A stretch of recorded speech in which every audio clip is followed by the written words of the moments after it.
l'initiative de notre président du Centre Pompidou, Alain Seban, une initiative qui consistait à pas seulement jeter un coup de projecteur sur l'Inde ponctuel, mais essayer de créer des liens durables entre nos deux pays. On essaie de susciter des échanges et la première chose c'était d'associer à ce projet des artistes français à côté des artistes indiens pour qu'il puisse y avoir un dialogue entre les œuvres, le tout avec une perspective qui serait celle de la société indienne d'aujourd'hui.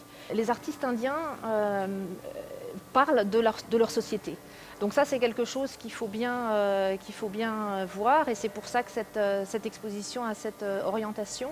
Ils ont envie de parler de ce qui se passe tous les jours autour d'eux, de toutes ces questions qui sont agitées et ils veulent poser un regard critique sur leur société. Donc c'est comme ça que l'exposition s'est construite à travers ces regards d'artistes sur les mutations de leur société. Le public est extrêmement réceptif à cette exposition qui a un très très grand succès. Le public du Centre Pompidou, en plus, c'est tout le monde. Donc ça fait vraiment plaisir de voir toutes les tranches d'âge, tous les types de personnes qui viennent voir l'exposition. Il y a une très très grande curiosité pour l'Inde. L'Inde, c'est un pays qui est vraiment très très méconnu des Français. C'est ce dont on s'est rendu compte en travaillant sur ce projet. Donc l'idée de l'exposition est de faire connaître l'Inde, bien évidemment, et de la faire connaître dans son côté le plus dynamique, qui est sa société d'aujourd'hui, qui est en pleine ébullition, avec des choses bien sûr qui sont critiquables. Les effets de la mondialisation, ils ne sont pas toujours positifs.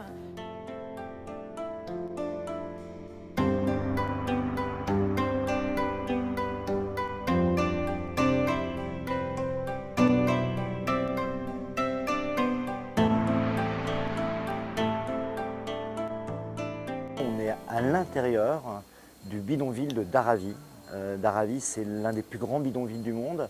C'est au cœur de la ville de Bombay. En fait, l'artiste, elle a représenté ce bidonville donc dans un couloir. On passe comme ça, comme si on passait à l'intérieur du bidonville de Dharavi. Et ce qui est génial dans cette œuvre, c'est qu'elle montre la réalité de ce bidonville. Et la réalité de ce bidonville, la première chose, c'est que contrairement à l'image qu'on a misérabiliste d'un bidonville, en fait on se rend compte qu'un bidonville ça fonctionne comme une ville, c'est-à-dire qu'il y a des routes qui sont très clean, il y a des systèmes d'alimentation électrique, mais il y a des magasins, il y a même des sortes de gratte-ciel dans les bidonvilles et il y a des lieux de culte. On ne sait pas, c'est que Dharavi, ça génère une économie considérable, ça génère plusieurs milliards de dollars de revenus par an. Pourquoi? Parce que Dharavi en fait recycle tous les déchets de la ville de Bombay. Et ce qui est absolument passionnant aussi dans cette œuvre, c'est qu'on se rend compte qu'effectivement ce bidonville est fait avec de la tôle, il est fait donc de briques et de broc. Et à un moment donné, vous verrez dans ce bidonville, quand on lève les yeux et quand on regarde, que certaines tôles sont complètement compressées, comprimées. Il y a deux types d'artistes dans l'exposition. Il y a des artistes indiens, la majorité, à peu près 70% des artistes, et puis 30% d'artistes français. Les artistes indiens, comment on les a choisis? Voilà, comme tous les commissaires d'exposition, on a choisi les meilleurs, les plus intéressants. Et moi, je vais en Inde depuis plus de 10 ans, donc je connais très bien les artistes, je connais très très bien l'Inde et de nombreux territoires différents en Inde. Mais la caractéristique des artistes indiens, si on les compare aux artistes européens ou même plutôt occidentaux, c'est que les artistes indiens, ils font des œuvres qui parlent de la vie aujourd'hui, de la société aujourd'hui. Les artistes qui sont apparus au milieu des années 90, le bouleversement était tel que les artistes précédents indiens faisaient que de la peinture assez sage. Là, ils ont commencé à utiliser toutes sortes de matériaux, tout type de choses pour parler de leur pays, parce que le sexe ne fonctionnait plus de la même manière. Soudainement, on commence à parler de bisexualité, d'homosexualité, alors qu'elle était illégale auparavant. Soudainement, il y avait la manière dont on mangeait changeait complètement. Les artistes indiens, ils parlent de ça, ils parlent de la vie, de la politique. C'est la plus grande démocratie du monde, mais c'est aussi le pays au monde où il y a le plus grand nombre de corruption.